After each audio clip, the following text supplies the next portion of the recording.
Hello, this is Joseph Carlson, and this is episode 30 of The Grief of Politics, and I'm joined once again by Avin Carroll. Avin, how you doing? I am good, and good morning. Yeah. So originally, like I don't care. I care. Originally, you chose, we were going to talk about Second Amendment rights and gun rights and things like that, but with you... Well, separately from the Second Amendment, I wanted to discuss specifically gun control laws. Subset under the Second Amendment, and I think we should discuss that at some point. We've had, it's 2023. We've had quite a bit of gun violence this year, and so it's a hot topic again. But it's been buried by a new topic. Yeah, you texted me last night, and I thought about this as it was happening. What do you want to talk about, Evan? So, it's all over the news right now. The indictment on Trump for what everyone's calling the documents case, the documents that he kept at Mar-a-Lago after leaving the Oval Office, and the charges were brought up on the 8th, so about a week ago or so. We're recording this on June 18th. Yeah. Father's Day. Yeah, happy Father's Day, everybody out there, yeah. Oh, yeah. And so I just thought, it is a pretty hot-button topic. There's a lot of division on it. And all over the news right now. So I thought it'd be a better topic for us to discuss. Yeah, it's really interesting actually, because we've talked about before about, the media, the corporate media, we talked about biases and stuff, and I have tried to listen to news from different sources, and to me it is very interesting. It's not even, it seems like what I've really been trying to home in on is not legal theory, but legal theory, but from lawyers and what they've been saying about the case and really listening to them, and some investigative journalists that have covered stuff like this before. And it is interesting. I heard a really interesting take about the actual Espionage Act law, and a lot of people think that it is outdated or whatever. But part of me thinks that's kind of a strange thing to talk about now that we're in the middle of the indictment. It seems like if that's something that could have been changed, we might had to have done that before. You know what I mean? Before, instead of all of a sudden saying, "Oh, this law is unjust." It's like, oh, when we're in the middle of this, or we've just started this process, basically. So I don't know. What do you think reading about all this stuff? Obviously we're going to talk about some articles, but just your general thoughts about. So, ever since this came out, I've kind of been like, oh man, this could be the thing that undoes Trump. And the kind of the reasoning behind it is what was originally discussed as what he kept was pretty damning from what was originally brought up. And yeah, there's media bias for sure. And I would agree with Trump that I think particularly media, but even more so, or even as well as his political rivals or opponents I would agree that I think they've been trying to find a way to get him since he started running for office back in 2016. Yeah. But then again, that's politics. That's what we do in this country. And the same can be said for Biden. We've been talking about Hunter Biden and Ukraine and what's that? Not Furisma, right? Whatever, Urisma or whatever that company is. It's the same thing. But that's the whole point I'm getting at, though, right? I agree with him that that's what's going on, but welcome to politics, buddy. Quit being a baby. Yeah. Lock her up, Hillary. That happened during the, all that stuff.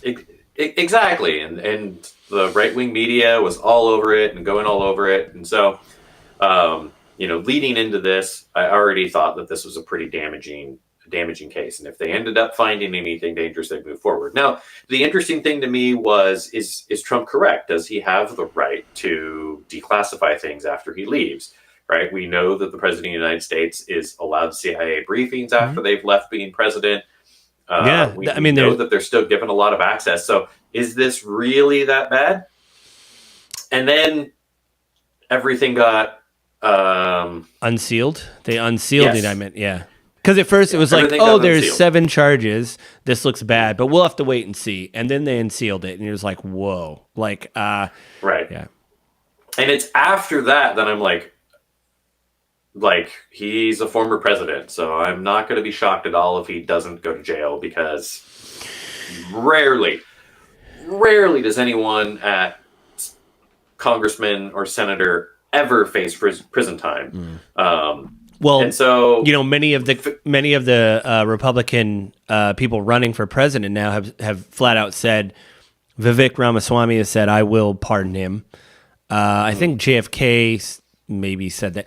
Well, JFK was a Democrat, but presidents have weighed in on whether they'll pardon him or not. I think Chris Christie said he will not, or Mike Pence said he will not, I believe was the thing. So the thing is, if he gets convicted, he would most likely be pardoned, or his not execution, where he wouldn't execute him. I mean, in the media they will. At what level of treason he would have tied to him if he's convicted, but I highly doubt that would even happen. Right. But criminal negligence, heck yeah. But after unsealing the documents, and I pulled up a Fox News article on it, and it was before everything was unsealed, so I didn't read one after it was unsealed, but their initial spin on it was like, oh, these are like not important things. There's not very big stuff. And then you go in and you read the stuff that's in it, and you're like, you guys literally cherry picked like the least offensive things that you could, right, from what was actually like we already knew about. Well, now that it's been unsealed, he was incompetent. Well, even the original lawyer that you had, like, I'll bring the articles. You had his name is Jonathan Turley, which I've heard a lot about, even in the progressive press. He is kind of a ride or die guy for Trump. He talked a lot about Russiagate and all that, and how he thought it was like a pardon the pun, a trumped up charge, and it was ridiculous.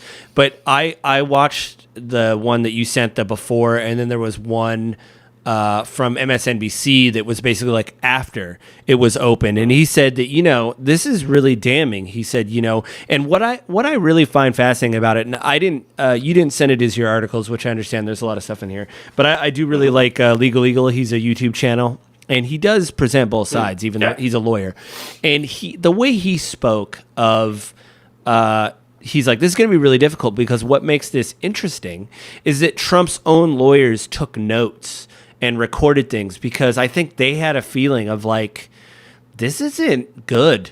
And they don't want to go down with the ship. Right. And 3 so far have left his legal team. 1 just the other day, 2 right after the documents, I think, got unsealed. They're like, we're out. And they recorded all this stuff, and apparently an audio tape of him sharing these documents got leaked to the press. And Fox News was very much like, well, how did this get leaked? Blah, blah, blah. And Turley even said, well, I think this is a like a planned leak. But at the same time, that doesn't make it any more damning that a president any less damning. Yeah, any less damning that a president would say, hey, look at this. You probably shouldn't be looking at this, but look at this. Like, that's pretty bad. And this is a secret thing that I have access to. Isn't it really cool? Yeah. You should like me more because of it, right? Like, it shows the fragility of his ego, 1, which I've always said the guy's got a fragile ego. Yeah. But 2, like, why? Why would you share this with anyone? Well, you know what it was? There was a quote in there by the lawyer who was taking notes after they'd have meetings, because again, I think they were like, no, I can't. This is not, people deserve a defense, but when it's just blatant, I think what was interesting was they wrote that when they went to Trump, the team went to Trump and they said, we need to go through the boxes to look, and because they're asking us, right? We're being asked. And Trump said, I really don't want you going through my boxes. And I think it's that idea, he is a narcissist, and it's that idea of it's my stuff. Don't touch my stuff. These are things that I have. And it's like, that's true, but also, they're classified information. Somewhere in the indictment, and I didn't see any of the articles talk about it too, but somewhere in the indictment too, I read that he basically admitted that he knew that he didn't have the right to declassify them after the fact. Yeah, in fact, if you read that, like, I listened to a progressive podcast, it's called Pod Save America. They used to work in the Obama administration, and they read it as like a play. And sometimes I don't like them because they're very New York upper crust, like, very flippant about this stuff. But when they read it, they said you can tell just by reading this that the person who's like laughing and stuff in the tape is like nervous. like, haha, yeah, like maybe I shouldn't be looking at this. Like you have this feeling, and Trump's like, I should have declassified it when I was a president, but I can't now. And the person's like, haha, now we kind of have a problem. Like you can almost hear them, like the nervous energy of them, like, I want to leave now, or like get ejected out of this room, or shot out of a cannon. I don't want to be here. Yeah. The pictures of the boxes in the bathroom and on the stage, and just places that anyone could get to it. And it has been reported. We don't know who's looked at those documents. It has been reported several times in many outlets that there has been known people of influence within different governments that have gone to Mar-a-Lago, bought a membership, hung out. So you're like, okay, well, is this person a spy? Well, we don't know, but this stuff's just in a ballroom, like it's not in a skiff. So like, could you imagine being an international agent or an asset and walking into a ballroom and go, oh, what? Like, even an ally. Yeah. Even an ally that were to do that, like the country that we are aligned with, right? Like it would be one of those things where you'd be like writing back to your headquarters like, hey, look what I just found. Yeah. This isn't terrifying. And the amount of text back and forth of like, can you believe this? I was thinking about it. I think Trump probably will be convicted because there's a lot of stuff that they have a lot of evidence of him saying that, blah blah blah. If he gets convicted, I do think he'll get a pardon, depending on who is in office and whatever. I would think it's interesting to see how long it takes to get that pardon. And I read somewhere yesterday that there might be some civil thing because of Bedminster, the actual golf course or whatever, that was brought up in the indictment several times. And so this may be like a state charge, meaning that if he is pardoned I don't know how the pardon system, we talked about it a little bit, but I don't know how it really works. Like is it going to be, is he going to be able to be pardoned of federal crimes, but like state crimes, or like we can't? I don't know how that works. Is he going to end up going to jail for, in another way, basically? Is he going to go to jail at all? Right. Like, so one of the articles that I brought up, and I think it was the article from The Hill. Oh, right. So it's from The Hill, written by Dominic Mastrangelo. I'm going to probably butcher that. Sure. So that was published Monday, and I don't have my calendar handy. So what day was Monday? Like Monday the 14th, probably? Oh, yeah, okay. 12th. Okay. So Monday, June 12th, in The Hill, the article is Fox News' Turley. Trump faces terminal sentence if DOJ proves even one count. So basically, of all of the charges against him, all of the counts of all of the charges against him, it varies from a 20-year maximum sentence, 10-year maximum sentence, and 5-year maximum sentence. Mm-hmm. If even one of these sticks, right? Like Trump is 76. Yeah. Like if even one of these sticks, it's probably the rest of his life. Another reason that sentencing might actually be very light. Right. But I heard in the same article, the quote from Turley basically says, like, he's got to run the gamut. He has to beat all 37 of these. Oh, yeah. If he doesn't want to go to jail. And the likelihood of that is very low. Yeah. To me, it is, there's all those jokes about Trump wriggling out of something or wiggling out of something. And this thing, yeah. And the famous tweet is, well, let's see how Don wiggles his way out of this one. And then the response, Trump wiggles his way out of this one. I think this is a thing where like it may have just run out. And you know what I think is really interesting? Have you read anything from his family? Mostly Don Jr. and Eric and Ivanka and Jared are gone. And his young kids are his young kids, Tiffany and Barron. They're, whatever. But you'd usually see Eric and Don go on some show or even a podcast just saying, that these are illegal charges. It's a witch hunt. Why is the government going? And have you seen anything? Because I just think it's one of those things where even they're like, well, I don't know, like, I don't know if I can't really. I didn't include it in these articles, but over the week this week, I read through another article that basically was like, who was it? It was a former Trump aide or advisor or something had basically come out and said, no, like he is extremely stressed out right now. Like he knows the trouble that he's in with these charges. Yeah. Yeah. I mean, as much as I want justice and all that, and I want to see him in jail, I think, didn't they say the knock-on effect of getting convicted of this, not the pardon, but being convicted, is he can't run for office again, right? That's like one of the knock-on effects I heard because of I do believe so. Yeah. So I don't think the pardon would supersede that. It's like, yeah, you were convicted, you were pardoned, but you still cannot run for office. And I know a lot of people are talking about, I hate this on the left. A lot of people are talking about, we got to do this quick. He's going to run. It's like, to me, that doesn't matter, because I think what we're seeing in the polls, and you actually brought that up in your article, that even though it's going up in the, with his base, the general electorate, it's slowly starting to go down, and more of these things are going to hit. You're going to get another news beat when he goes to trial. He's already been the indictment. You're going to get another news beat when that thing in New York pops off again, that charge with the hush money. You're going to get another news beat when the Georgia thing pops off. I heard he's going to go back to court for E. Jean Carroll, the woman because the judge approved it. Yeah, because he had to pay the money. He was found guilty in a civil case, and then he went on CNN Town Hall and said, "Let me tell you what really happened," and then defamed her again. And could you imagine her waking up, like watching that, just going, "Well, I'm just going to go back to my lawyer and just go talk to my lawyer again." And can I have another 5 million, 10 million? Whatever, yeah, whatever they decide. Come on, pay up. It's just one of those things where I think you and I talked about it a long, long time ago. It's like, man, when you become president, everybody is looking at you. And this is very dangerous for him to, want to get into this position where everybody's going to be looking over his assets and everything just so strictly. Yep.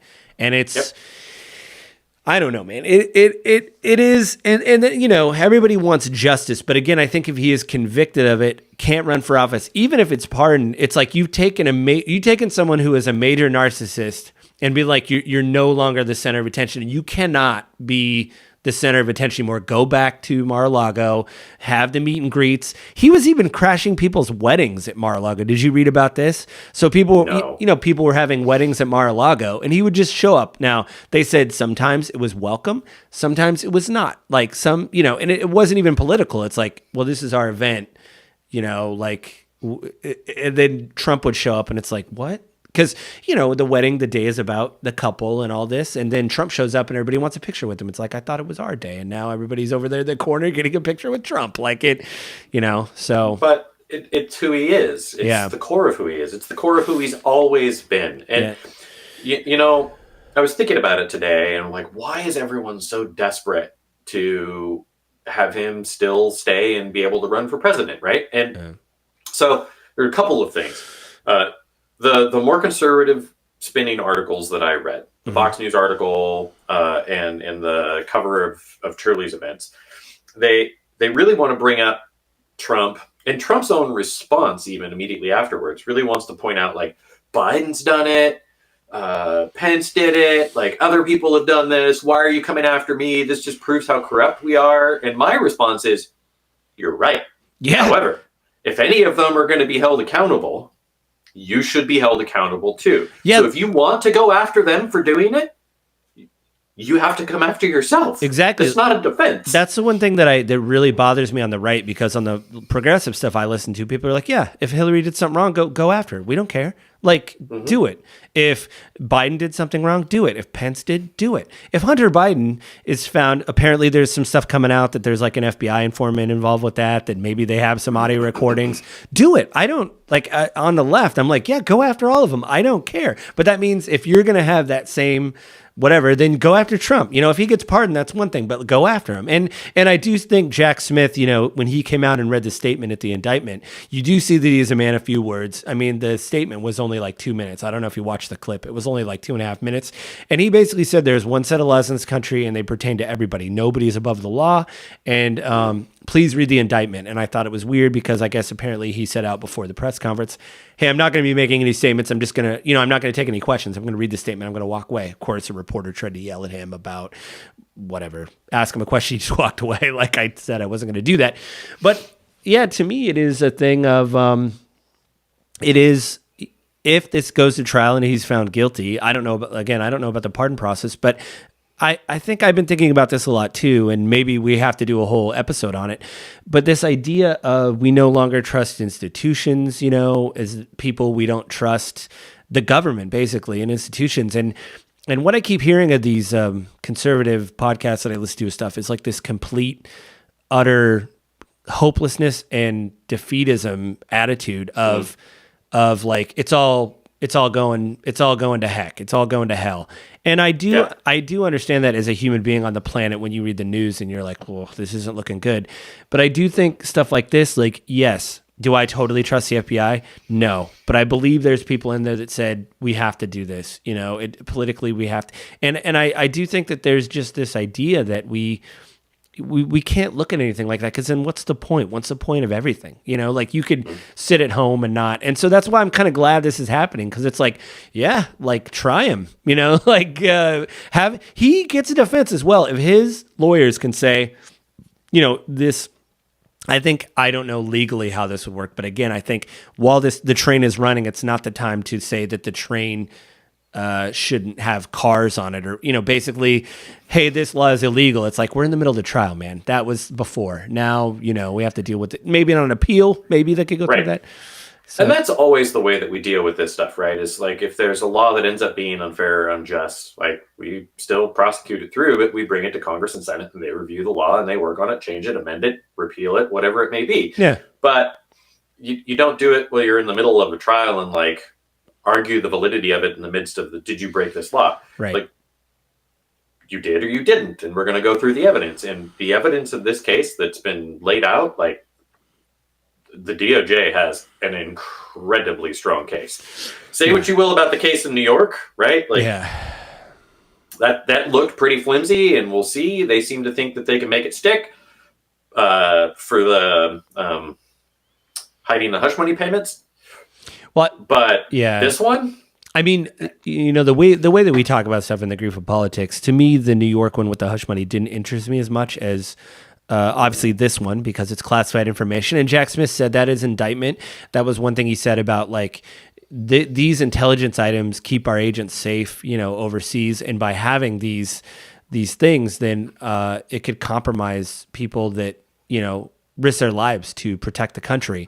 And I thought about that a lot with our podcast about like people are going to be like, if their names are leaked, then those people could be either dead, put in a black hole somewhere, like we don't know, or their families could be targeted, something like that. And also nuclear secrets is a big deal too. It doesn't sound like that's what they found in here. Like, reading through what was in the documents and kind of the case, right? It sounds like they've got stuff on America's defense capabilities, some weapons capabilities. We've got intelligence that we're sharing with foreign countries in it. Let's see. Going through the Politico article I got, which was published. Oh, here we go. On the 9th. Yeah, this is the one that was June like this was like the meat and potatoes of the charge and everything. Yeah.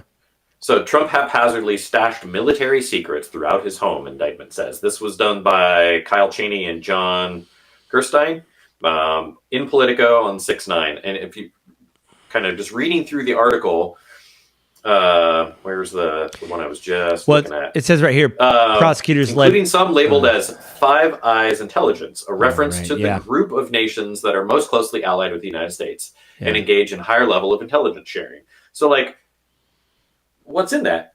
Why are you sharing these documents with reporters that are interviewing you? Like, they have no need to know what's in these documents. Yeah, exactly. Yeah, I don't. Go ahead. In one of the other articles, it highlights stuff that Trump said on Truth Social after he announced that he was charged. And one of the things that he said was, I gave all these documents back after they asked for them. And yet, in the indictment itself, and I haven't read the full indictment. I'm not a lawyer. 1, 2. I think I'd fall asleep reading it because that kind of stuff is pretty boring to me. But in the indictment itself, according to Bill Barr, in an interview with him, they actually document how often they went to Trump asking for the documents, and then tie it into a timeline of him asking his lawyers to remove things that could be particularly damning. What if we just tie it into timelines on him asking stuff to be moved around and hidden within Mar-a-Lago? Yeah. Like, He knew what he was doing. Yeah. What if we just didn't have documents? Like, that's one of the things he tells his lawyers. Just immediately, as a lawyer, again, everybody deserves a defense, but I'm sure if your client said that to you, you would immediately go to your hotel room or apartment or house or whatever and write all that down. Or you would just keep your recording function on your phone going while you were talking to them because you're like, I don't want to be incriminated. In fact, I think one thing that we didn't mention, the biggest part about this trial, which I think is pretty fascinating, is the DOJ was able to pierce attorney-client privilege because they said, oh, there's a crime here. And so we want to see your records, Trump's lawyers. And they were able to bring that to a judge. And the judge said, yeah, I think something. And I don't think there was malfeasance on the lawyer's part. I think even the lawyers kind of, again, we've seen people leave. And I think the lawyers were like, we got to write this down. This isn't good, you know? So. And his own chief of staff has testified against him to a grand jury, right? He's in an extremely tough position. Yeah. So if we go and we look at the article on polling, this is the part that really had me like, but why? Yeah, the MSN. The MSN, or it was from the Intelligencer, but for some reason it opened up on Microsoft for me on MSN, which is weird. Because I looked it up in Bing. Oh, yeah, So, like, their links back to it. So it's an intelligence article. Hang on. Breaking news. Avin used Bing. He's the one of the 3 people that are using Bing right now. Every time it comes up as a search thing, I'm like, sorry, Bing. I'm not using you. Right. Is this the article? Yeah, so this was, it actually got linked to this article from Real Clear Politics. But the thing in me that's like super interesting is that even after these indictments have come out, particularly this one, and admitting that this was just Thursday, so it was the 14th. Oh, right. Okay. No. 15th, I think. Even though this was just Thursday, June 15th, 23, the polling that they've done doesn't necessarily have all the information about what was in the indictment since it's been unsealed. Right. But some of them do, and his poll numbers haven't moved. Yeah. He's still leading in the Real Clear Politics kind of averaged poll by 1.2 points. Right. Against Biden, not DeSantis. He's still got a massive lead on DeSantis, and the other Republicans are trailing even further behind. Yeah. People still think he can beat Biden. Yeah. And one of the things that they brought up in here, let's see if I can find the line. One theory holds that while the GOP's base is confident Trump seems unshakable at the moment, fears about the impact of his legal issues and extremist language on swing voters will soon lead to doubts about his electability. Yeah. Maybe, but it hasn't happened yet. So, right, like, so there's now this sort of sense of like, are people going to be able or begin to doubt that he can actually win based off of his information? And swing voters are super important. Something like 10% of voters genuinely do vote on either side and move both directions. The other thing is bringing out voters who normally don't vote, feel disenfranchised. Yeah. And then, and so that's why they go on to talk about, that's why Trump and DeSantis are both the leading candidates in the Republican Party at the moment for nomination, because the viewpoint within Republican base is that either one of them could beat Biden. Right. Christie, Haley, and Pence, Republicans don't believe that they can beat Biden. Yeah, even Vivek is on there, but he's So, right, if we read into this article a little bit further, later on, they say all this could change, of course. Nate Cohn sees a subtle shift in attitude against Trump in conservative media coverage and among elite GOP opinion leaders. So, right, as that shift happens, as people that are paying really close attention to the news and actually looking at all of the details, right, like your reporters, your oh man, I can't remember his name. Your Tucker Carlson's, like Sean pundits, Hannity's. yeah, the pundits, right? Like as they're reading this news, right? Like they're reading it in detail and then spinning it to paint Trump in a light that they want to paint him in, and they're doing that because we talked about in our media episode, right? Like they're doing it because they need to pander to their base. Yep. But eventually, as they keep seeing this stuff, they're not going to want to back him either. And they're going to recognize that if they want their party to win, they can't back Trump. Yeah. So then they're going to start working on spinning, and I think it'll be subtle, but I think you'll start to watch it. They're going to start working on spinning stuff to start being more honest and more truthful about what's going on. I think what's one thing I think it's on Fox. I mean, you brought them up in the episode is Turley on Fox News saying, listen, these are bad. And they have Bill Barr on and they try to disagree with him, but he's like, listen, like this is bad, and I think what it is I heard, yes, with his base, they're eating this stuff up. They showed up to protest him being indicted, whatever. People say it wasn't but a lot Biden, of people. but Biden. And that's what we hear over and over and over again from anyone that's defending Trump is they're doing what a 5-year-old or 6-year-old who got in a fight with the kid next door would do. Yeah. But Joey did it. Yeah. Well, I don't care that Joey did it. He's going to get in trouble with his parents. Yeah. You're in trouble with me. Yeah. And then, again, on the left, all I've heard is like, great, if you think Biden did something, bring those documents to court and try him or, whatever.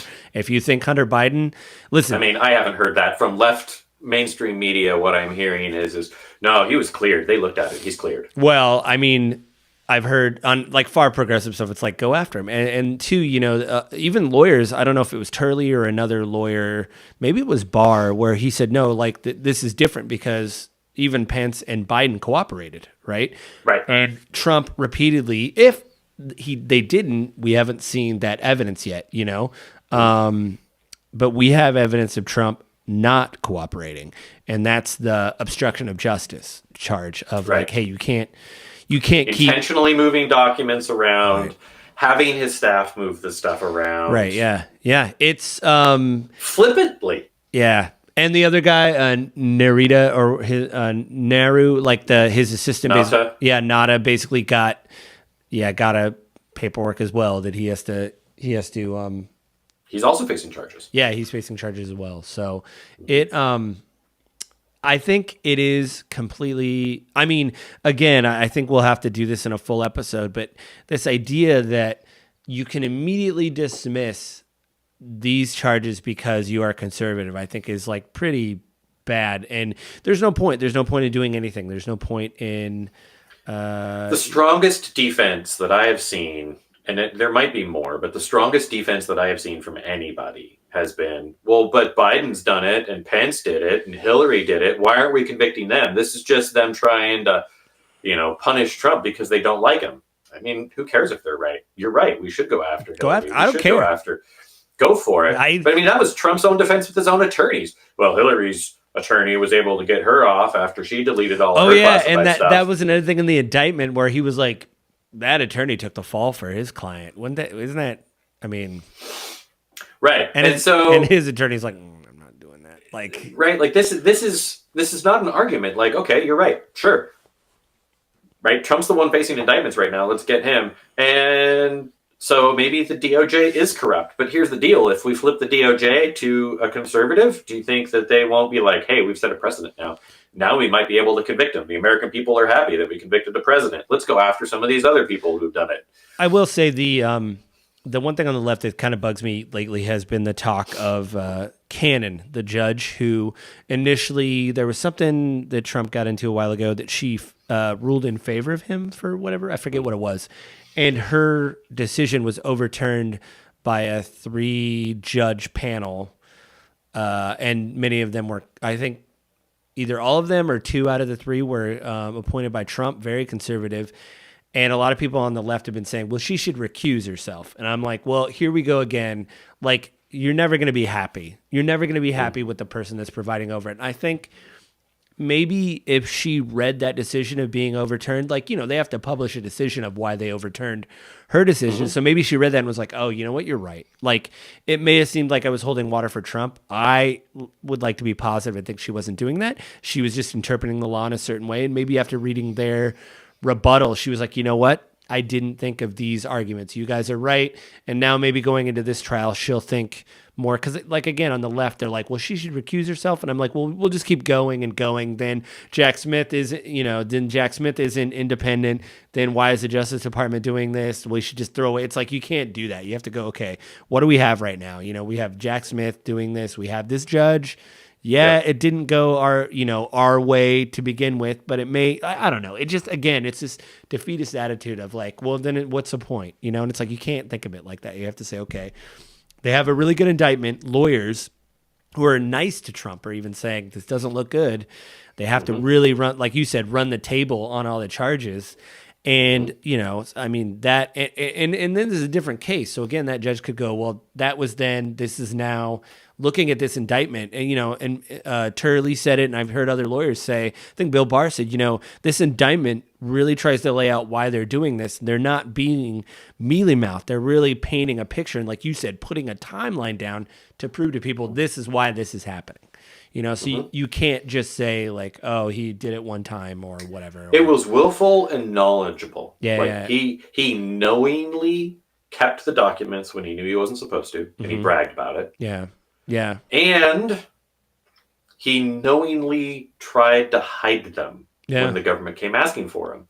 And just at the end of the day, I don't know that he beats it. I don't know. Yeah. So then, again, like I said earlier, right? Like I was starting to go through my head, like why are people so desperately trying to defend him? Why are they abandoning reason to defend this guy? And I think it's because they still believe in the promises that Trump has had, right? Like I don't think that diehard Trumpers are dyed-in-the-wool racists. No. I don't think that argument holds sway, and I detest that is where progressive and liberal media goes to. Like, oh, if you support Trump, you're a racist. They don't say it overtly, but basically that's the argument that's made. And I don't think that that's the case. I think that they are trying to defend American values. I think there's a lot of them that basically say, hey, Trump has done a lot to, assign judges and protect the lives of babies through, overturning of Roe v. Wade. I think that there are a lot of people who believe that Trump did a lot of really good things for this country that are not overtly racist. And I think a lot of them even believe that Trump did better things for minorities in the country. There are definitely Black conservatives who've been very vocal that Trump has actually advanced. Well, I mean, it's African Americans in the United States. It's the idea of grievance, right? Like we've been aggrieved, and we want respite or whatever, But they feel heard with Trump, right? Like even if he doesn't mean a thing that he said, when he came out in 2016 and started talking about like, hey, we're going to keep coal jobs here, we're going to keep jobs in America, we're going to, make America great again, hearkening back to this idealized history of the United States that never actually really was. Right? I think people are still really attached to the dream. And so they would so much rather believe that what Trump says he's going to do is true than admit that, he pulled the wool over your eyes. There are so many better candidates within the Republican Party that can get more done. That can advance the country in better ways. Why on earth are you holding on to this liar with a death grip? Yeah, I mean, too, I think, not to get into maybe a possible other topic, but I think some of the, like DeSantis, I think does well locally, but I don't know nationally how his message transfers. And I think that's going to be a problem because everybody's hitching themselves to the Trump ideal wagon, basically. And I don't know how that's going to play out, especially if he can't run for office and you have to, like, what's the gap that's going to be filled by these other candidates? I think that'll be fascinating. And then two, what happens, again, with the grief of politics, what happens to the next administration, whether it be Biden or whoever, that has to either pardon him or say, listen, we're going to make some changes at the FBI. We're going to make some changes at the DOJ. Is that met with, how is that met with, is it going to be, I mean, of course it's going to be partisan, but is it, I don't know. I hope, but it won't happen because, right, like in the direction we're moving in this country, we've discussed it in former podcasts too. The direction we're moving in this country is deeper, broader division. We are getting more divided and more strongly. So I am not hopeful. But my hope would be that we would bring forth a candidate, I don't care which party, that can actually reach across the aisle and start building connections. And more so, be a actual leader, a thought leader, a moral leader to actually start bringing Americans back together. We need someone who can stand up and say, hey, look, you don't agree with me on everything. I don't agree with you on everything, but we agree on a lot of the important stuff. We're all Americans. Yeah. Let's be committed to moving America forward. And you know what? We're going to have to make compromises. And you can't hold on to your ideals with an iron fist and expect that we're going to have a good society. Yeah. It will collapse. And, you know, I listen to a lot of podcasts and a lot of other stuff. And most of what I'm hearing right now is really disparaging for the future of the United States as a whole for a whole bunch of reasons. But one of the biggest ones is the division among the people. Yeah, I think that might be another topic because I've been thinking about this a lot, and I've heard psychologists talk about it, that a lot of it is financial means, right? If you don't have the means to provide for your family and basically improve your station, you kind of get locked in this terrible cycle. And I think that's some of why Trump got elected. It was a grievance thing where he said, we're going to fix it. Now, did he? Probably not. No. Did he make it better? No. Did he enrich his friends? Hell yeah. Yes, he did. Yeah, he did that. I mean, that's on record. And his family and himself. I mean, I think we're probably going to have to come back to this. This might be a little shorter episode because obviously we just heard the indictment. He hasn't really been to, he hasn't gone to court yet. Because we may have to update this because I want to see what's going to happen when they actually lay out a defense and say, here's where we're coming from, And if the judge is like, ooh, I think, and I want to point out on the right, that what I've heard is a lot of people say, how could Jack Smith do this, whatever. The way I understood it, Jack Smith and his team presented material to a jury, and that jury said, yes, we think there's enough here to indict the president. So it wasn't just a grand jury. That's the purpose of a grand jury. Well, they don't really talk about that, though, on Fox News. Like the idea that this was Jack Smith's thing, that he grabbed all the paperwork, went into a courtroom and said, indict him. And that's not what happened. They had to present evidence in front of a grand jury, and the grand jury said, there is enough here to indict him. So it was, and that, I'm sure Trump's defense team wasn't going to let a bunch of liberal hippies, as it's been known, to come into the courtroom. Like, they're going to want a fair jury pool, right, at that time. So this, what I just get, like you said, the division, the idea that, like, this was some kind of hit job, it's like, but they had to present evidence to a group of people. Like, they didn't just do it themselves. So, and like, if you want to present yourself as being fair and honest, if you want to present yourself as someone who is against people leaking, potentially improperly caring for national secrets, like Trump did with Hillary for most of his campaign, right? Like, you can't turn around and then be like, hey, this is unfair. Right. Like, you did it. And plus, when all this stuff started to come out a while ago, what was it, a year ago, when they raided Mar-a-Lago and all that, we covered it on the pod, but like the idea that he signed laws to make the Espionage Act more punitive.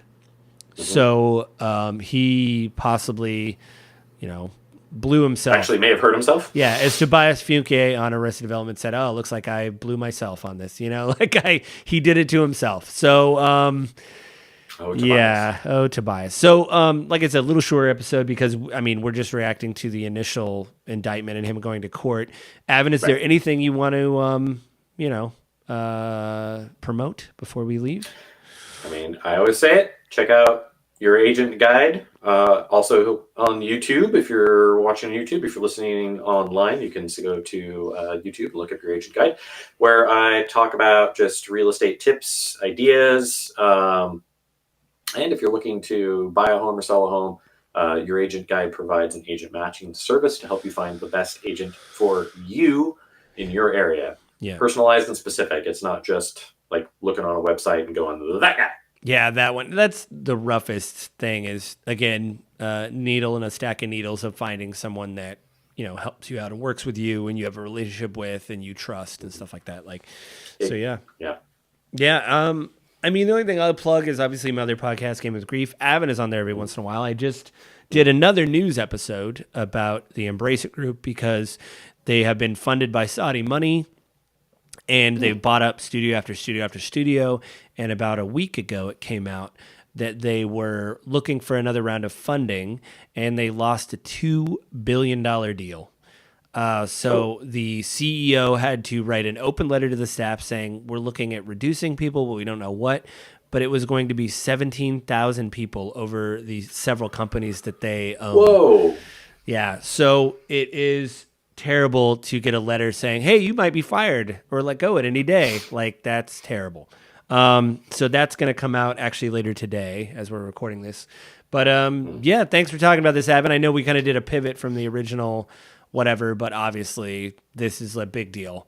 I don't know what I'm going to talk about next month. There's like 3 topics that I'm juggling with. Some of them I talked about during this episode. Some of them I have written down, and I'm really kind of juggling what to talk about. I was going to send you an article on clean EV batteries. And there was this whole report that came out about how in America we do a terrible job of investing in things because if it isn't a short-term game, then we ditch them. And this whole article laid out the case where we could have controlled the EV battery thing because it basically was scientists got together and decided they literally worked in a lab in a college and said, we know how batteries work. Let's try to use some compounds that aren't as terrible on the environment. And they were combining things together and they found a clean way to create a battery, but they ran out of funding.